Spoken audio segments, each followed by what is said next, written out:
벌자고. 이러고도 당신이 어른인가요?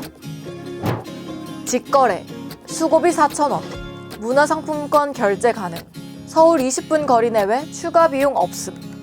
최근 SNS에서 많이 찾아볼 수 있는 거래 조건입니다. 언뜻 보면 이상한 점을 모르고 그냥 지나칠 수 있는 거래 글이지만 알고 보면 심각한 범죄 행위입니다. 해당 글은 청소년을 유혹하는 대리구매 조건이기 때문입니다. 대리구매는 술이나 담배 등을 살 수 없는 청소년에게 해당 물건을 대신 사주는 것을 의미합니다. 일명 델구라고 하죠.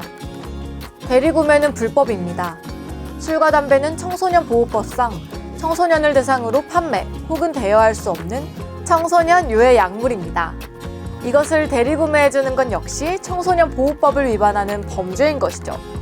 현행법상 청소년에게 술이나 담배 등을 판매, 대여, 배포하는 경우 2년 이하의 징역 또는 2천만 원 이하의 벌금을 내도록 규정하고 있습니다. 대리구매는 누구나 쉽게 접할 수 있는 SNS로 이뤄지고 있었습니다. 델구라고 검색하면 대리구매자를 구하는 글과 대리구매를 한다는 글을 바로 찾아볼 수 있습니다. 대리구매 전용 계정도 따로 있습니다. 청소년들은 해당 계정을 친구로 등록해놓고 필요할 때마다 연락을 하고 있었습니다. 거래 품목은 술과 담배가 대부분이고 성인용품도 있습니다. 수수료는 적게는 1,000원부터 많게는 5,000원까지입니다. 공개된 곳에서 판매자와 구매자를 찾다 보니 그 속에서 경쟁도 일어납니다. 판매자들이 서로 자신의 수수료가 가장 저렴하다면서 홍보를 합니다.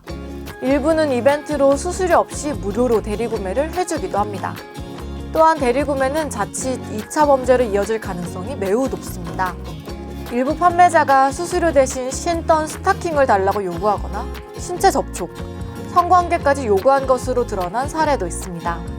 김경수 특별사법경찰단장은 판매자의 신체 노출 사진을 SNS 계정에 게시하고 실제로 직거래를 통해서 알게 된 여고생에게 친밀감을 표시하면서 지속해서 성적 취향으로 접근하기도 했다. 그래서 2차 범죄로 연결될 수 있는 위험한 상황도 있었다고 말했습니다. 대리구매는 평소 이용하는 SNS뿐 아니라 중고거래 플랫폼에서도 어렵지 않게 찾아볼 수 있었습니다.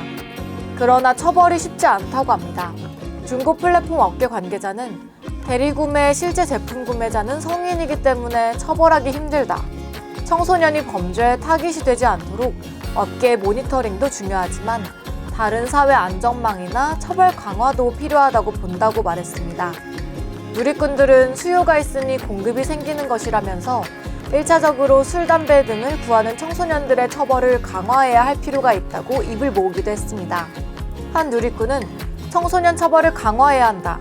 그러면 대리구매를 구하는 수가 줄고 자연스럽게 판매자도 줄어들 텐데 자꾸 판매자만 잡는다. 그마저도 솜방망이 처벌이라 답답하다고 토로하기도 했습니다. 지금까지 잡스앤TV 임원진 기자였습니다.